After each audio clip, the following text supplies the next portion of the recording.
I can't say Mr Speaker, so I'll just say members. Who would have thought 73 years ago that I would finish up Speaker of the House and the member for Albany? When my mum was about to give birth to what she was told would be twins, out popped me. 9 pounds 13 ounces. So fat I couldn't open my eyes, and my dad joked, I think he ate the other twin. As you can see now, I don't think I did. I'm so proud to become Speaker of this wonderful chamber and to represent my city of Albany for 20 years. There are a large amount of people who have helped me on the journey. Firstly, the Labor Party for giving me the opportunity to represent my community. The late Honourable Bob Thomas, who was my mentor and convinced me to run for the seat of Albany in what was a safe Conservative seat.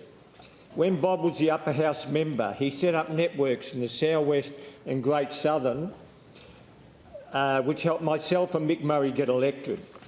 I really miss our chats on politics and football, and I'm grateful also to the people of Albany who have had the confidence in me to win 5 elections, albeit some very close margins. Some of the previous Labor candidates, Ursula Richards, Brian Bradley, Joe Lynch twice, all had the courage to put their hands up and represent the Labor Party. Thank you to our true believers who had manned the booths during the dark times, and some still do. Will Richards, Rocking Eddie Summerbull, if you need an Elvis impersonator, he's the boy.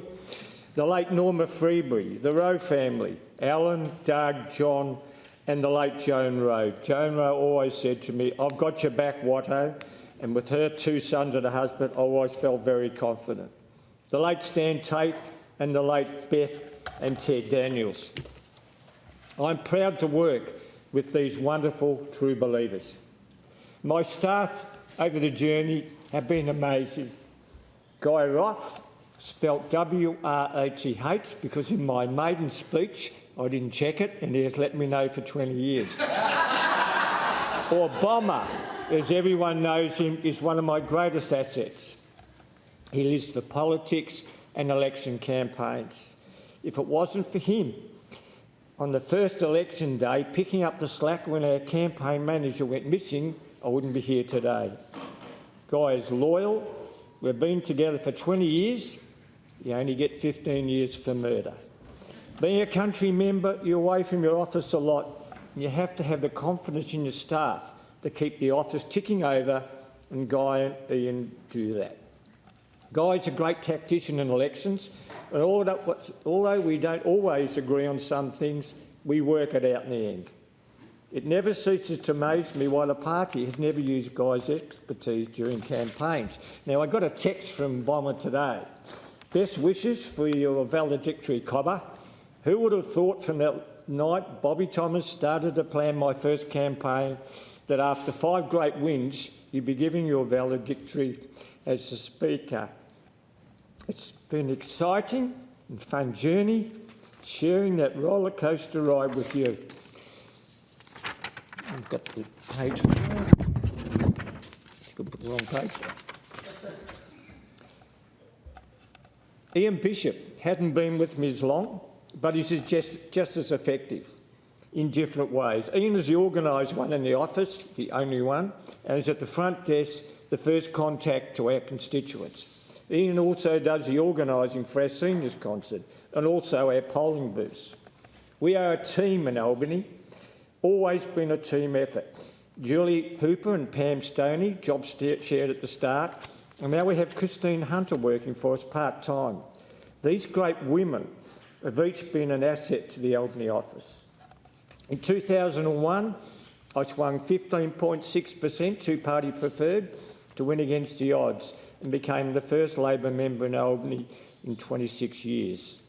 In 2005, I won by 350 votes after recount, 12.5 primary vote swing to me. Prior to the 2008 election, party office commissioned research on name recognition of politicians within their electorates. Mine come back at 85%. That can't be right. So they did it again, and the second time it came out at 83%. So I'm trying to find those 2% who changed their mind. In the 2008 election, Albany had a 2.5% swing. I won by 89 votes. At the time, we had a young baby-faced Liberal from New South Wales who ran the Lib campaign. Ben Morton was his name. He's now the PM's horse whisperer. He had another go in 2013, also unsuccessful. In 2013, Albany swung 1.8% to Labor, one of only 2 elections to go that way. The other electorate was our Premier, also towards Labor. I owe a lot to Linda O'Shalin, then Assistant State Secretary, who came to Albany and set up a detailed business plan.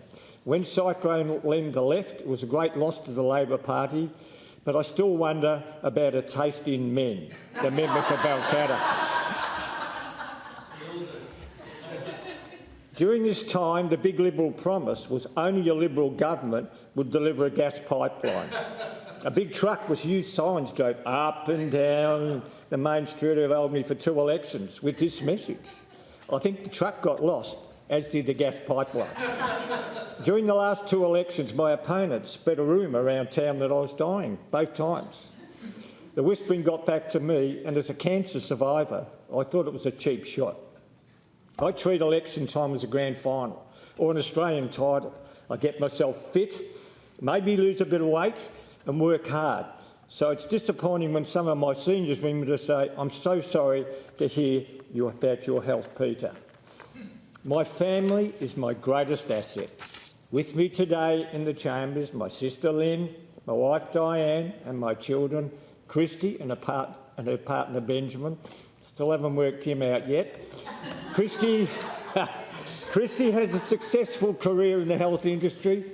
Justin and his wife Brooke, who have just returned from teaching in the UK.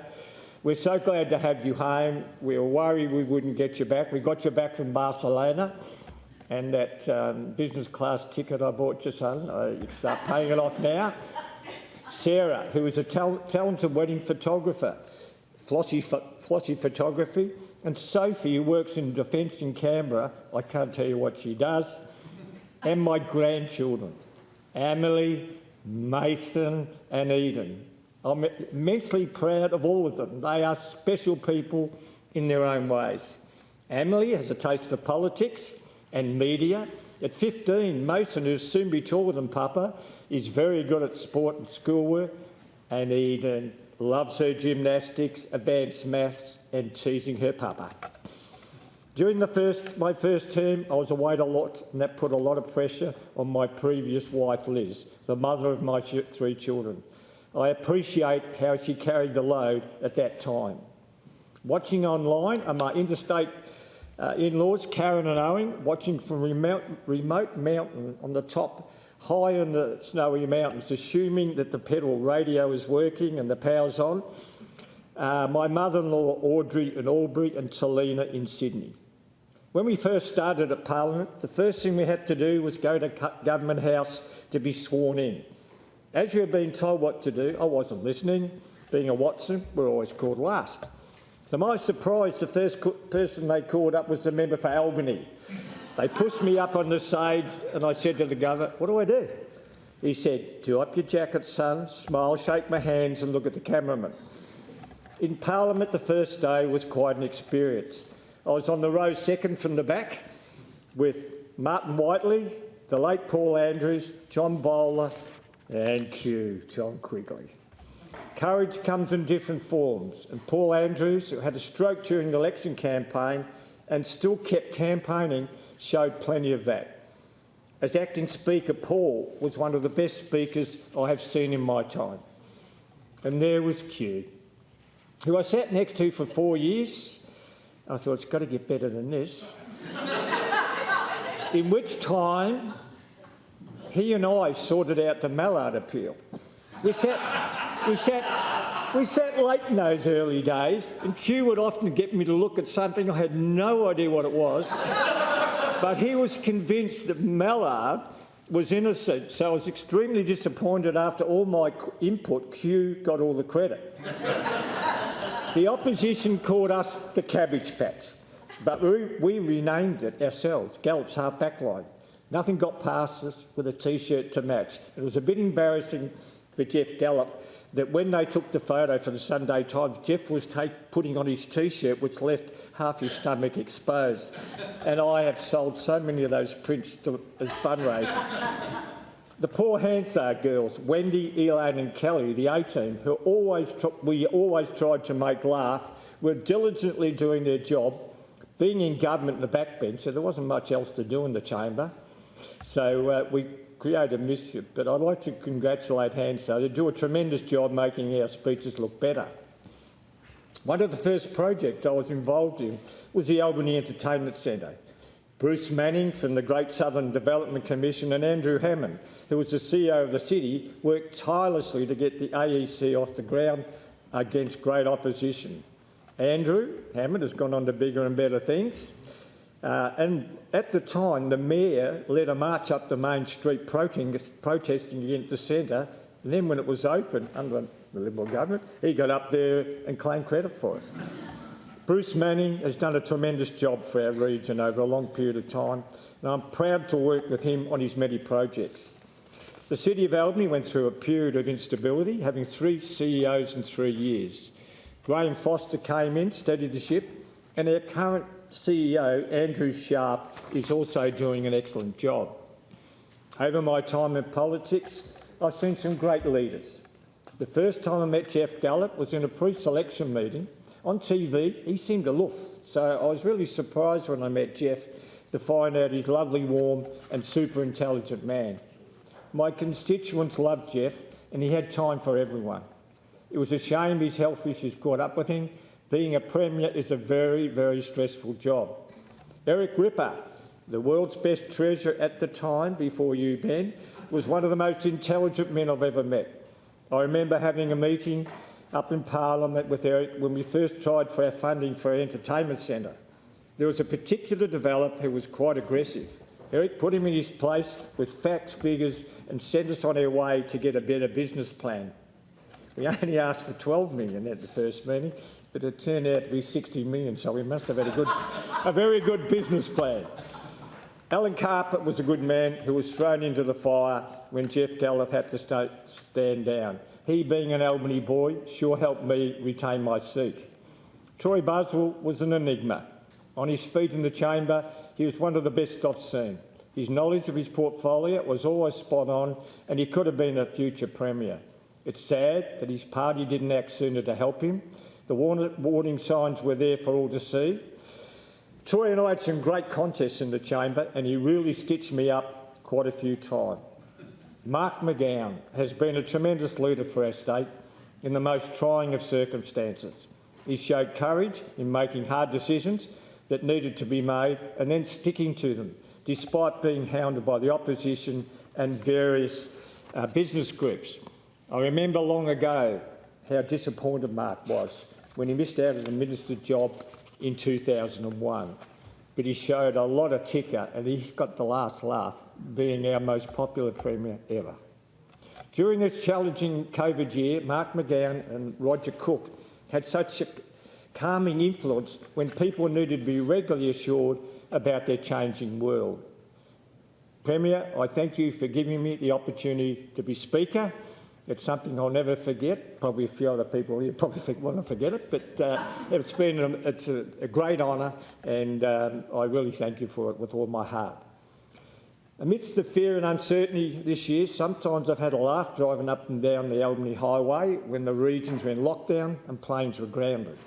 To get through, I had to have a pass. At the top of the Armadale Hill, I stopped as usual to show it to coppers. There was 2 coppers and there was a very serious young reservist. So the reservist said, out of the way, I'll do this. And he get up and he got my pass and he said, what nationality are you? I said, what do you mean? He said, well, it says Hon. Is that Dutch or what? And the coppers and I burst out laughing and he said, excuse me, this is a serious matter. When I explained it meant honourable, he said, I will never live this down. Mia Davies has been a great leader for the National Party. It was one of the few opposition members who made sense during the pandemic. But Mia, beware of the rat pack. In the chamber, especially at question time, The atmosphere can be intimidating. I've seen people who have been touted as incoming leaders of their party struggle in the cut and thrust of the battle. Since being in the Speaker's chair, I notice how different members prepare differently before asking a question. Who am I looking at? Minister Safiot is a perfect example. When I look and see she has the next question, I can see herself psyching herself up, and I'm looking across the chamber on the other side and deciding where the target is. Rita is a fiery competitor, but is also right across her portfolio, and you can see her eyes light up when someone interjects. Some of the great performers of my time would be Ben Wyatt, Joyce Boswell, Mark McGowan, Colin Barnett, and of course Alana McTiernan. Alana is a true warrior. National mightn't agree, who works tirelessly for our community and is a brilliant minister. I've always said she's the one person I go to war with, although it might be hard to keep up with her. In my first campaign, we were near the gritty end, I received a phone call from Clyde Brown. I'd never met him before, but I knew he was a senior figure of the party at the time. He took the time to ring me, see how he could help me, settle me down, gave me the proper pathway to take, and I've never forgotten that. I remember when Clive was speaking in the chamber, he used to sit where the whip's sitting there, and someone would interject. He wouldn't stop, he'd put his arm over the chair, the back of his seat, and say, well, then rip into him, and he had the whole chamber in stitches. There's not the same kind of humour across the chamber now to compare when I first started, but then the world is a different place. Then again, no other speakers have been serenaded by a talented Minister for Arts, David Templeman, like I have. A highlight of my time in the Speaker's chair has been his Christmas hijinks. The one thing I worried about, he got about 1 million likes, but my photo wasn't in there at all, so if you do it this year, you're sitting on my knee up here. The Barry Urban incident was a difficult time for the Privilege Committee. It's not a pleasant job to sit in judgment with one of your colleagues. Members of the committee, Lisa Baker, Ian Blaney, Peter Rundle, Kevin Michelle and myself, assisted by the clerk, Kirsten Robinson, Deputy Clerk Scott Norder and Sergeant-at-Arms Isla McPhail. It was a trying 6 months for all concerned, especially Isla. She went way above duty. If Dr McPhail is on your trail, my advice, just surrender. Gary Adsett also deserves a mention. It was him who set the wheels in motion with his investigative writing. He and Jeff Parry are the two best reporters I've come across in my time. I'm writing a book at the moment myself on politics, life, Olympics. I'll have to get Q to check to see if I can be sued. The voluntary assisted dying legislation was a tremendous effort by the Parliament to get passed. There were some emotional speeches by both sides of the argument, and I'd like to congratulate all concerned. The day the 3 young men came into my office with an issue that had haunted them for many years was the most emotional day of my political career. They'd been going to the funerals of friends who'd been boarders with them at the Catani hostel. Many of their friends had committed suicide. I brought their case up in Parliament, which resulted in the Blaxall inquiry. This gave the boys a chance to have their say and receive some closure. Also, the predator received extra jail time because of this inquiry. What these young boys suffered in a government-run hostel was appalling. I still get calls from across the state from those who are still suffering. Listening to the radio on the 15th of July 2011 and hearing that there had been a bad car accident on Albany Highway near Mount Barker is the worst feeling for parents who live in the country whose children were travelling home at long weekends. The Proud Love family's worst nightmare happened this way when their son, Warwick, was seriously hurt. Wazza had the world at his feet. A lovely young man, a terrific sportsman who had the talent to be drafted for the AFL. Kevin and Trish and family's lives were turned upside down. We set up the Proud Love Foundation in Albany to assist the family in looking after Wazza. The family has since moved to Perth and the foundation is now run from Perth. I brought his case to the Parliament and we finally got no-fault insurance legislation through. Unfortunately, it wasn't backdated, but will help others in the future. Another young man, Kieran Watmore, went into hospital to have his appendix removed. Mistakes were made and he died. His mother, Helen, and Dad, Jim, good friends of mine, weren't happy with the explanation they got, so I went into bat for them, and there was an inquiry by the health department and procedures were changed to make sure it doesn't happen again. When I first got into Parliament, we decided to do a seniors concert. Now, first year, we had about 50 seniors in the Lockyer School Hall, and it's now increased to about 400 last year in St Joseph's Gym. It's a special day. We have local talent who entertain. We have teas and cakes at interval. We have a free ticket system, and they line up in gophers and everything outside my office, up around the corner, every year. To see the smiles on their faces, see them singing along, brings a tear to my eye. Each year I deliver my 2 seniors jokes, which I think are funny, a bit risque, and they laugh because I think they like me, but that's not for the jokes. Then they dress me up in all sorts of gear, from the ugly sister, the Cinderella, garden gnome, all sorts of things over the years, and I will miss getting dressed up. Each Christmas concert ends with everyone singing Silent Night, my late parents' favourite carol.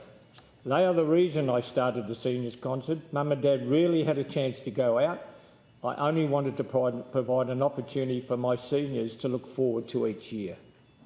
Being a country member is a tough gig. Coming up to Parliament on Monday, then travelling long distance home Thursday night or early Friday morning, as Josie would.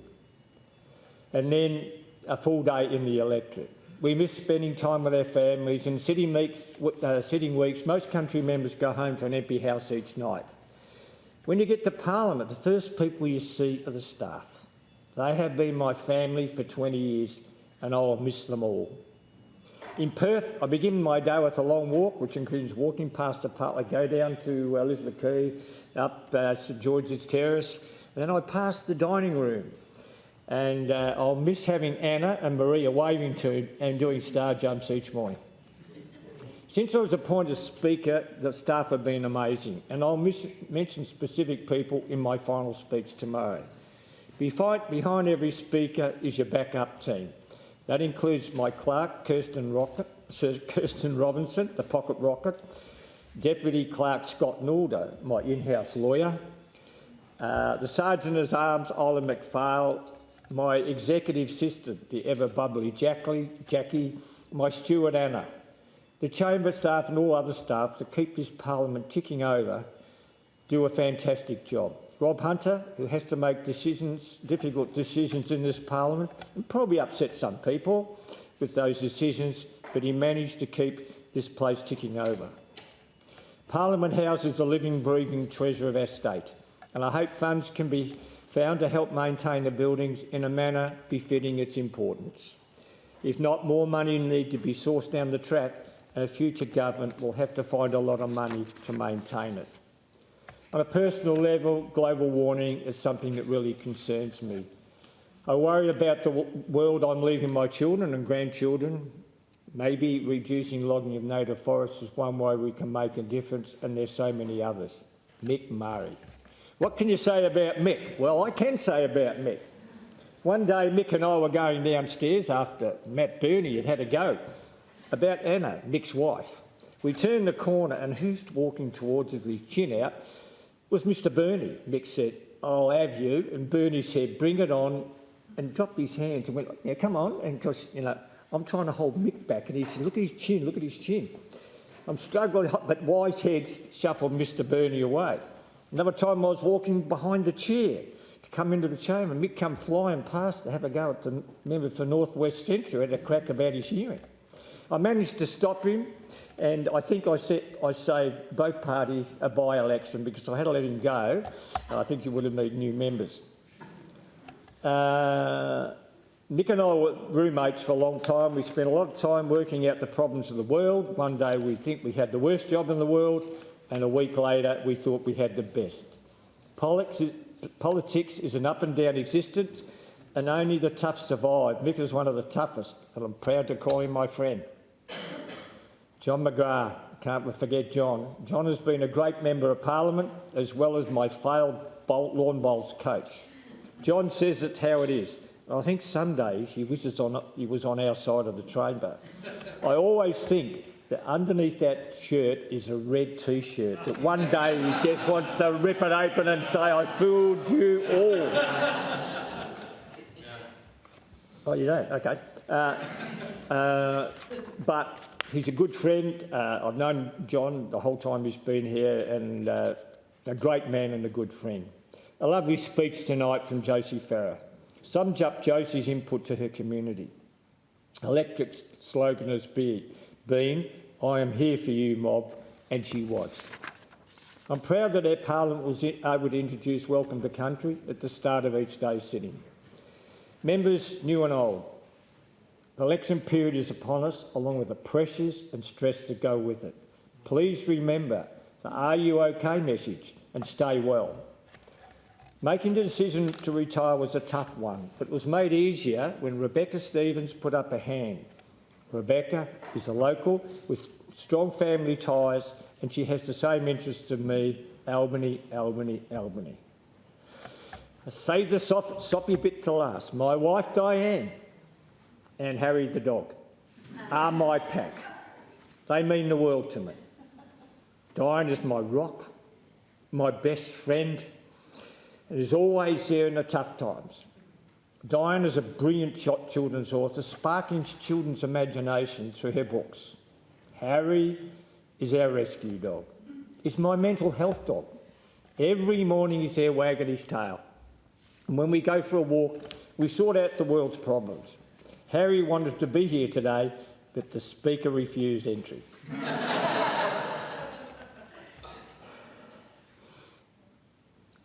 One of my biggest regrets is that Mum and Dad aren't here today. Dad was a strong Labor man. I could just see him standing up there, puffing out his chest the way he did when I won the 2 Australian junior titles in Perth.